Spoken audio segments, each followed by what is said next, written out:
Ada sebuah paradoks yang aneh di zaman kita. Sebuah teka-teki yang menghuni jutaan ruang-ruang pribadi di balik pintu-pintu yang tertutup. Paradoks itu hidup di dalam diri kita. Di dalam diri orang-orang yang menatap langit-langit kamar pada jam 2 pagi. Membayangkan sebuah versi diri yang lebih baik, lebih hebat, lebih sukses. Mereka adalah para pemimpi dengan visi yang tajam. Arsitek bagi kastil megah di udara. Mereka tahu persis apa yang harus dilakukan. Langkah apa yang harus diambil, buku apa yang harus dibaca, dan kebiasaan apa yang harus dibangun.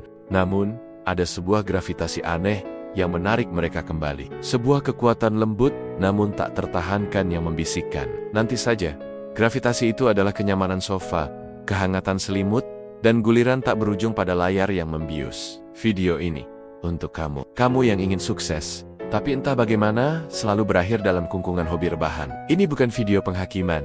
Sebaliknya, ini adalah sebuah ruang perenungan. Karena pertanyaan yang paling penting bukanlah mengapa kamu malas, melainkan mengapa hasrat untuk berhasil dan dorongan untuk tidak melakukan apa-apa bisa tinggal di dalam satu raga yang sama. Untuk memahaminya, kita harus berhenti melihat ini sebagai pertarungan sederhana antara rajin dan malas. Itu terlalu dangkal. Ini adalah sebuah konflik psikologis yang jauh lebih dalam. Di satu sisi, ada korteks prefrontal kita, bagian otak yang berevolusi untuk merencanakan, menetapkan tujuan jangka panjang, dan membayangkan masa depan yang gemilang. Bagian inilah yang berbisik tentang potensi tak terbatas, tentang warisan yang ingin kita tinggalkan. Di sisi lain, ada sistem limbik kita, otak primitif, yang hanya peduli pada satu hal, kenyamanan dan keamanan saat ini. Ia tidak peduli dengan kesuksesan Anda 5 tahun dari sekarang. Ia hanya peduli untuk menghindari rasa sakit, ketidaknyamanan, dan ketidakpastian detik ini juga. Dan apa yang lebih nyaman daripada tidak melakukan apa-apa?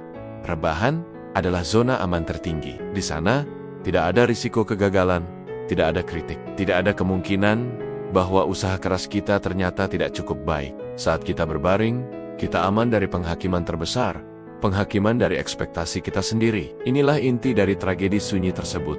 Rebahan bukanlah sekadar aktivitas. Ia telah menjadi sebuah mekanisme pertahanan. Sebuah benteng yang kita bangun untuk melindungi diri dari kemungkinan rasa sakit karena telah mencoba dan gagal. Semakin besar ambisi kita, semakin tinggi tembok benteng yang kita bangun.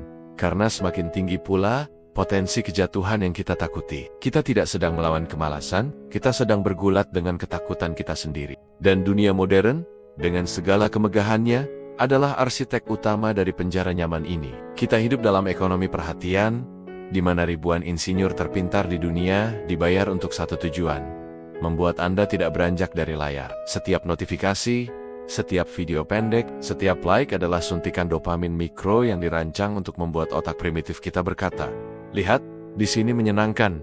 Di sini ada hadiah instan. Untuk apa bersusah payah mengejar sesuatu yang hasilnya baru terasa bertahun-tahun lagi?" Kita dibanjiri oleh kisah sukses instan orang lain, dipoles dan disajikan dengan sempurna di lini masa kita. Hal ini menciptakan ilusi bahwa kesuksesan seharusnya terasa mudah dan glamor. Ketika kita dihadapkan pada kenyataan bahwa kesuksesan sejati dibangun dari ribuan jam kerja yang membosankan, sunyi, dan seringkali tidak dihargai, otak kita mengalami korsleting. Kesenjangan antara ekspektasi dan realitas terasa begitu besar, begitu melelahkan, sehingga pilihan paling logis bagi sistem limbik kita adalah mundur, kembali ke selimut. Jadi, kita terjebak dalam apa yang oleh para fisikawan disebut sebagai inersia.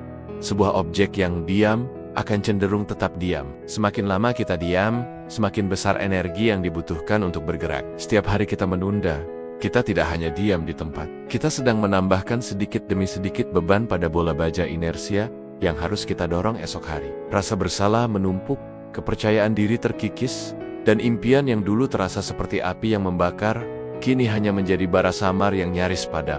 Lalu, bagaimana cara kita keluar dari labirin ini? Bagaimana cara kita mendorong bola baja inersia yang terasa begitu berat? Jawabannya mungkin akan mengecewakan bagi Anda yang mengharapkan sebuah ledakan motivasi dahsyat. Jawabannya tidak terletak pada teriakan afirmasi di depan cermin, atau menonton video motivasi selama 3 jam. Karena motivasi adalah emosi yang fluktuatif. Ia datang dan pergi seperti gelombang. Mengandalkan motivasi untuk sukses, sama seperti mencoba membangun rumah di atas pasir pantai. Solusi sejatinya justru berkebalikan. Ia tidak besar, tidak megah, dan tidak heroik. Solusinya adalah sesuatu yang kecil, sesuatu yang begitu kecil, begitu remeh, sehingga terasa konyol, sesuatu yang begitu mudah dilakukan, sehingga otak primitif kita bahkan tidak punya alasan untuk menolaknya.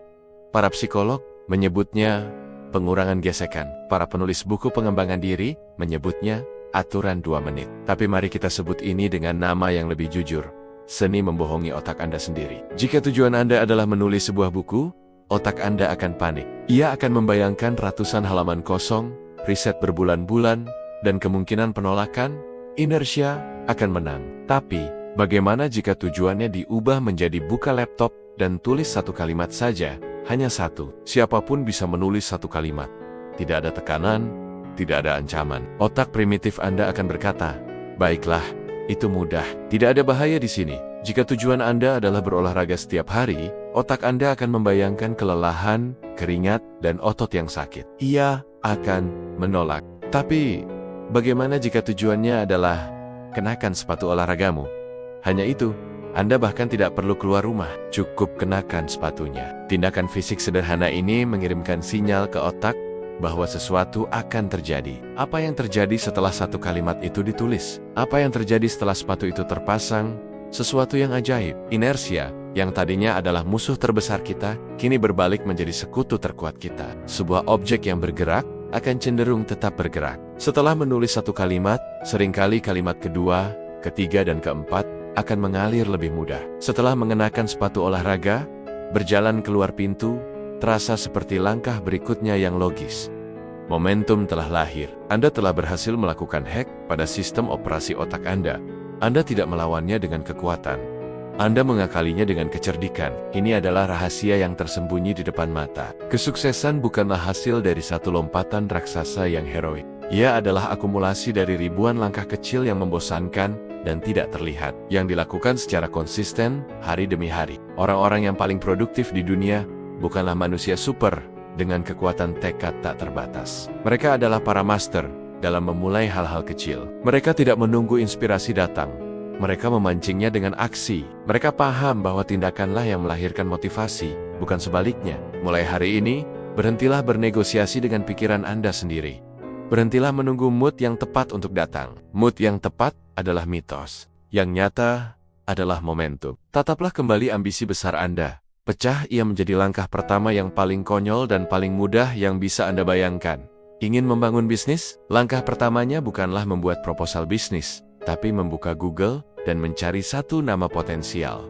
Ingin belajar bahasa baru? Langkah pertamanya bukanlah menghafal 50 kata, tapi mengunduh aplikasi dan mempelajarinya selama 2 menit. Setiap kali Anda berhasil melakukan langkah kecil itu, Anda tidak hanya bergerak maju seinci lebih dekat ke tujuan. Anda sedang melakukan sesuatu yang jauh lebih penting.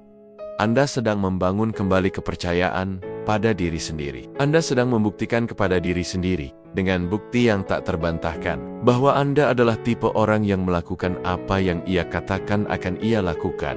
Identitas seorang penunda perlahan terkikis, digantikan oleh identitas seorang pelaku. Jadi, untuk kamu yang saat ini sedang berbaring, mendengarkan suara ini, dengan sejuta ide brilian di kepala dan dunia yang menunggu untuk ditaklukkan, pertanyaannya bukan lagi kapan kamu akan memulai. Pertanyaannya adalah, apa 1 langkah terkecil yang paling tidak mengintimidasi yang bisa kamu lakukan sekarang juga? Karena pada akhirnya, kesuksesan tidak menunggu mereka yang paling berambisi, tapi ia akan selalu menghampiri mereka yang dalam sunyi berani memulai. Sekecil apapun langkahnya,